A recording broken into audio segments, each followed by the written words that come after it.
오늘 가성비 전략에서는 최호선 신한금융투자 부팀장님 모셨습니다. 안녕하세요. 네, 안녕하세요. 예, 오늘 가져오신 주제가 미국이 주도하는 공급망 재편. 네, 네. 어떤 말씀을 해주시려고? 저희가 이제 그 금융시장이 있으면 저희가 그 경제 지표라든지 숫자에 자꾸 매몰되는 상황이 있는데 최근에 이 주시장 상황은 사실은 정치 경제 상황이 그 시장을 좀 지배한다고 개인적으로 생각을 하고 있고요. 그중에 이제 그 주도하는 그 선진국들, 그러니까 미국, 중국, 러시아 이 나라들의 정책에 의해서 사실 산업 방향이 바뀌는데 특히 이제 새로운 지도부가 나타나게 되거나 아니면 어떤 선거가 있을 때 그 영향이 있는데 저희는 아시다시피 이제 미국 주도의 이제 어떤 그룹 체제 하에서 주도를 하기 때문에 지금 현재 벌어지고 있는 공급망 재편, 그러니까 미국 주도에 있는 공급망 재편에서 우리가 어떻게 좀 대응하고 있는지, 어떤 기회가 있는지 이런 측면에서 좀 오늘 내용을 좀 준비해봤습니다. 그래요. 제시해 주신 이 키워드 공급망 재편과 설비 투자 측면에서 국내 주요 기업들의 투자 계획을 살펴봐야 될 것 같은데요. 배터리, 로봇, AI 이런 첨단 기술 분야의 투자 계획 현황은 좀 어떻습니까? 그 내용이 좀 넘어갔는데 일단 그 미국의 그 공급망 재편의 핵심 내용은 그 중국을 견제하는 거고요. 중국 견제. 네, 중국 견제하는 거고 사실 조 바이든 대통령이 이제 5월 20일 날 우리나라에 와서 강조했던 내용이 동맹국과의 연합이 중요하다. 그러면서 IPEF라는 인도 태평양 경제 프레임워크를 주장을 했거든요. 사실 이 내용을 보게 되면 사실 중국을 뺀 나라들에 의해서 이제 진행이 되는 건데요. 사실 이 내용은 올 2월 달에 진행이 됐던 한중일이 포함된 RCEP, 그러니까 영내 포괄적 경제 동반자 협정을 견제하기 위해서 어떻게 보면 조 바이든 대통령이 한국에 온 거고요. 그 다음에 최근 뉴스로는 자닛 앨런 그 재무장관이 우리나라에 와서 저기 LG 에너지 솔루션 그 연구센터에 왔었거든요. 두 가지의 핵심은 반도체와 2차 전지라고 볼 수가 있겠습니다. 그래서 이제 방금 말씀하신 내용을 보게 되면 공급망 재편의 핵심 내용은 첨단 기술 분야다. 일반적인 산업 분야가 아니고요. 그중에 반도체, 배터리, 로봇, 바이오, 친환경, 디지털 콘텐츠, AI, 미래 소재, 그다음에 자동차가 있다 이렇게 보시면 될 것 같고요.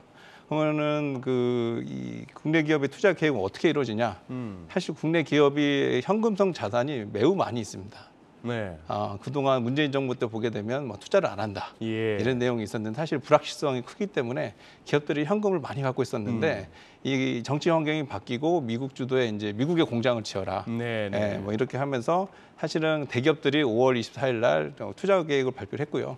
그 기반은 지금 사진에 나오고 있는 현금성 자산이 있었고 이게 이제 미국이나 이렇게 투자를 하게 되면 사실은 생산 캐펙스, 그러니까 설비 투자 그래프는 상향하는데 현금은 줄어든다는 그림이거든요.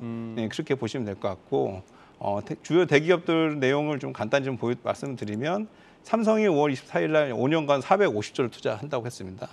그중에 국내에서는 360조 원, 해외는 90조 원이고요.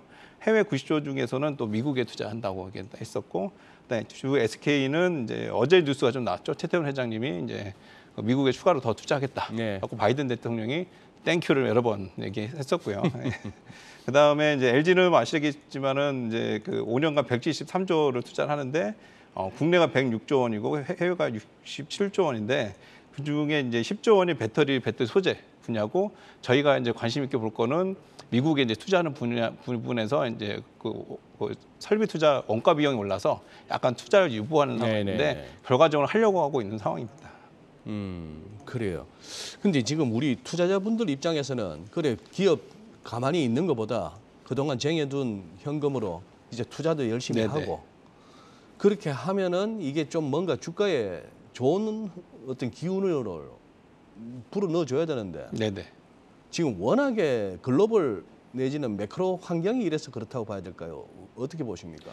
이게 상승장과 하락장이 또 있고요. 그 차이죠. 그다음에 이제 업종 내 이제 치킨 게임과 아니면 선두주자로 치고 나갈 수 있는 어떤 기술적 분야에서 어떤 생산량, 큐를 후발 기업과 급격하게 바뀌는 부분이 있는데 사실 우리 시장에서 이 설비 투자 뉴스가 나왔을 때는 사실 2, 3년 전만 나왔으면 사실은 삼성전자가 예를 들면 설비 투자를 얼마 하겠다 하게 되면은 장기주가 바로 올라갔고 네, 그다음에 맞아요. 소재주는 두세 배 예. 더 올랐지 않습니까? 예, 그렇죠. 근데 그런 장에 지금 하락장에서는 거꾸로 이제 우려감이 있는 거죠. 이 경기 침체, 뭐 아니면 경기 후퇴 이 시기에 설비 투자가 강하게 되면 만약에 방향성이 틀리거나 그렇게 되면은 그 부분이 어떻게 보면은 고정비가 커져서 결과적으로 어려운 상황이 되지 않겠냐 해서 사실은 반대로는 어려운 상황에서는 주가 하락 요인이긴 하는데 이제 오늘 갖고 온 주제의 핵심 내용은 사실은 이 어려운 시기에 그 투자를 해야 된다는 그런 당위성이 사실 미국 주도의 공급망 재편에서 필요성이 있었고 네. 방향성이 잡히니까 국내 투자 회사들이 사실은 미국에 더 투자를 하기는 거를 발표했다 이렇게 보시면 될 것 같습니다. 아, 예, 알겠습니다. 네. 자, 오늘 그러면 주목하고 있는 종목으로 바로 넘어가야 될 것 같은데요. 오늘 2차전지 대장 LG에너지솔루션 같은 경우에 보호 예수가 풀리는 날인데 네네. 딱 오늘 5년 내 3배 이상 매출 성장이 기대된다는 전망이 나왔습니다. 네네네. LG에너지솔루션에 대해서 어떻게 보고 계신가요?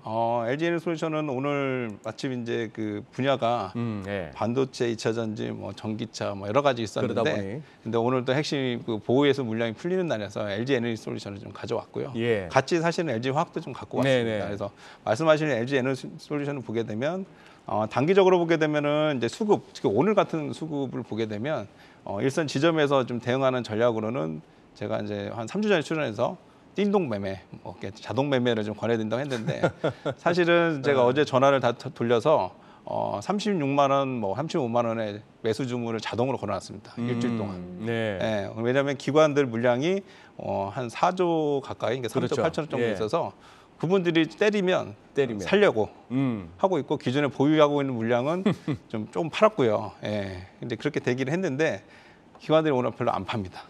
안 판다. 예, 안 판다는 이유를 좀 생각을 해보면 아까우니까 안 파는 거지 않겠습니까? 단순하게 네, 보게 되면. 예. 그러니까 그 저번에 제가 출연했을 때 시가총액 상위주들의 변동성을 이용하는 매매를 자동 매매를 말씀드렸는데 LG에너지솔루션 관련해서 차익 실현을 지금 충분히 할 수 있거든요. 고목가 그렇죠. 대비 맞아요. 수익이 나는데 네. 근데 지금 가격에는 팔기는 어렵기 때문에 제 주변의 기관 투자자 알아보게 되면 한 1, 2주는 지켜보자. 예, 30만 원 이상에서 보자. 뭐 이런 얘기를 좀 했습니다. 그래서 일단 실적도 올해 오늘 LG솔루션이 IR을 하는 걸로 알고 있고요. 그래서 실적은 회사 자체로도 올해 하반기에 좋다고 했기 때문에 일단 긍정적으로 좀 보시면 될 것 같고 네. 그다음에 마지막으로는 그 같이 LG화학이라는 종목도 그 소재 업종이 사실은 그 완제품보다는 밸류에이션이 더 높기 때문에 대형주로서 관심 있게 보시면 좋을 것 같습니다. 알겠습니다. 예, 그래요. 오늘도 좀 시간이 쫓기다 보니 준비하신 내용을 충분히 못 들었습니다. 고맙습니다, 부인장님. 네, 감사합니다. 네.